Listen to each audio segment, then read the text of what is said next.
Party ने आप पर भरोसा जताया है, निर्विरोध आप निर्वाचित हुए हैं और राजस्थान के लिए आपकी क्या प्राथमिकताएं रही? मेरी कोशिश रहेगी कि जो पार्टी ने मुझे जिम्मेवारी दी है, प्रदेश और देश के लोक हित के जितने मुद्दे हैं उन मुद्दों को वहां मुखरता से उस मंच पर रखूंगा। कोशिश करूंगा कि केवल नारों से नहीं, सरोकारों से भी राजनीति को गरिमा के साथ आगे बढ़ाऊं। क्या अब पार्टी आपको केंद्रीय मंत्रिमंडल में आगे भेजेगी या उसका इनाम? मेरी ऐसी कोई तमन्ना नहीं है। मैं मंत्री की बजाय संतरी ज्यादा अच्छा हूं पार्टी के लिए। नमस्कार, मैं रेणुका चौधरी और आप देख रहे हैं द इंडिया मूव्स। आज हमारे साथ है बीजेपी के वरिष्ठ नेता और राज्यसभा सीट से निर्विरोध निर्वाचित हुए डॉक्टर सतीश पूनिया जी, जिनसे हम खास बातचीत करेंगे। सर, पार्टी ने आप पर भरोसा जताया है, निर्विरोध आप निर्वाचित हुए हैं और राजस्थान के लिए आपकी क्या प्राथमिकताएं रही?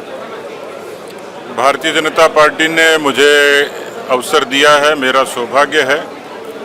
मुझे संगठन का, विधानसभा का एक अनुभव है, लेकिन उच्च सदन का अनुभव नहीं था।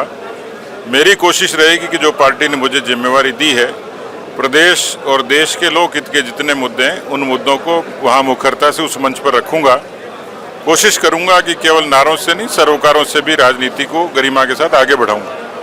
बीजेपी पार्टी ने इस बार राज्यसभा सीटों पर राजस्थान के उम्मीदवारों को प्राथमिकता दी है, तो क्या ये 2029 के चुनाव की तैयारी है? इस पर आपका क्या कहना है? इसके कोई सेट फिनोमेना नहीं है। पूरे देश भर से पार्टी में उच्च सदन में जाने वाले जो योग्य लोग होते हैं, जिनको संगठन या सरकार को पार्टी की किसी तरीके से ज़रूरत होती है, उनको अवसर देती है। लेकिन हम दोनों जैसे कार्यकर्ताओं पर पार्टी ने भरोसा जताया, डॉक्टर अलका जी पर और मुझ पर, तो हम लोग व्यक्तिगत तौर पर आभारी हैं केंद्रीय नेतृत्व के, प्रधानमंत्री जी के, गृह मंत्री जी के और राष्ट्रीय अध्यक्ष जी। अब राजनीतिक जो है गलियारों में ये चर्चाएं हैं कि आपको और अलका गुर्जर जी को जो है पार्टी ने जो है इस सीट पर उम्मीदवार घोषित किया है। आप निर्विरोध निर्वाचित भी हुए हैं, तो कहीं ना कहीं क्या ये जाट और गुर्जर जो समुदाय है उसको साधने की कोशिश तो नहीं? भारतीय जनता पार्टी किसी एक समुदाय की राजनीति नहीं करती है। वो 36 कौम को, सभी समुदाय को समग्रता के साथ लेकर चलने की हामी है, और इसीलिए जब हम काम करते हैं तो सर्वव्यापी और सर्वस्पर्शी। इसलिए पार्टी के लिए विचार मुद्दा है, संगठन मुद्दा है, और कार्यकर्ता जो उनके बीच के कार्यकर्ता उनको तवज्जो देती है। क्या अब पार्टी आपको केंद्रीय मंत्रिमंडल में आगे भेजेगी या उसका इनाम? मेरी ऐसी कोई तमन्ना नहीं है। मैं मंत्री की बजाय संतरी ज्यादा अच्छा हूँ पार्टी के लिए।